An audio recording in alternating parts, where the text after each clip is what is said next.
So this is where we are. The Vice President of the United States, J.D. Vance, filled in for Charlie Kirk on the Charlie Kirk podcast yesterday, and he is calling for a national snitch campaign. He says, call their employer if you see someone celebrating Charlie Kirk's murder. Let's listen, and then I want to discuss. It flows from all of us. So when you see someone celebrating Charlie's murder, call them out. And hell, call their employer. We don't believe in political violence, but we do believe in civility. And there is no civility in the celebration of political assassination. Get involved, get involved, get involved. It's the best way to honor Charlie's legacy. Start a chapter of TPUSA. Call their employers. So from inside the White House, Vance is encouraging a mass doxing, encouraging his supporters to get ordinary people fired for what they post online. They claimed to be against this. This is cancel culture. This is not free speech. This is authoritarian policing of speech. Now, of course, private employers can fire people as long as it's not for an illegal reason. We're firing all of our black employees. We're firing all of our Jewish employees. That would be against the law.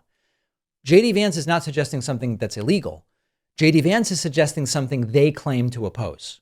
And they would claim to oppose this sort of authoritarian speech policing if it came from a Democrat. If Barack Obama said, call the employers of anyone cheering Trayvon Martin's murder back in the George Zimmerman days, they would have talked about it for decades. It would have been a decades-long story. Now, before we get into the substance, I do want to again talk about the hypocrisy.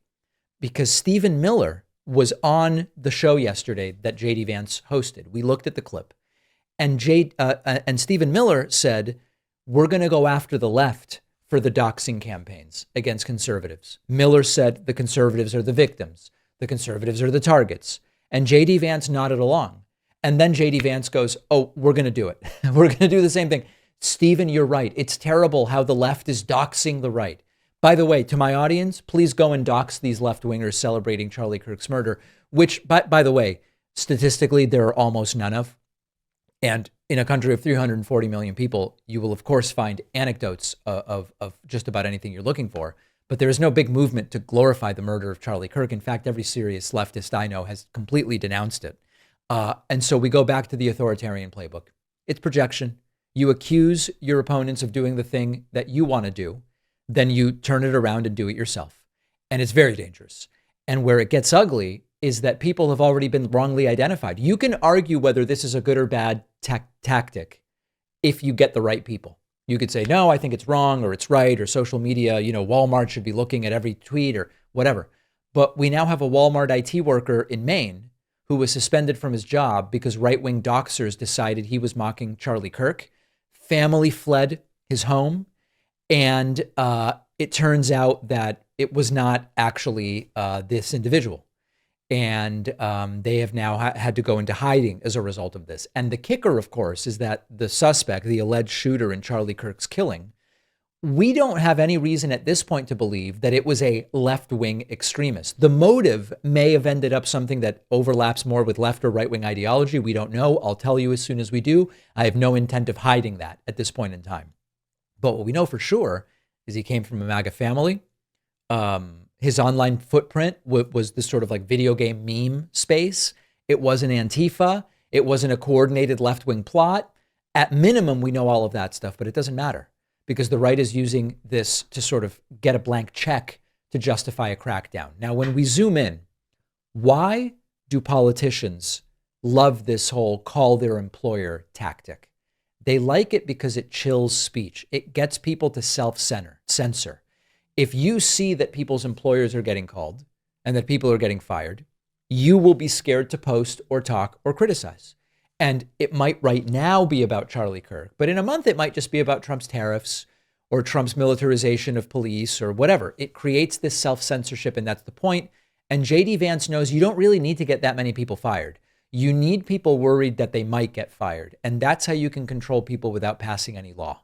And this is not happening in a vacuum. We've seen MAGA politicians float ideas like this about suspending habeas corpus.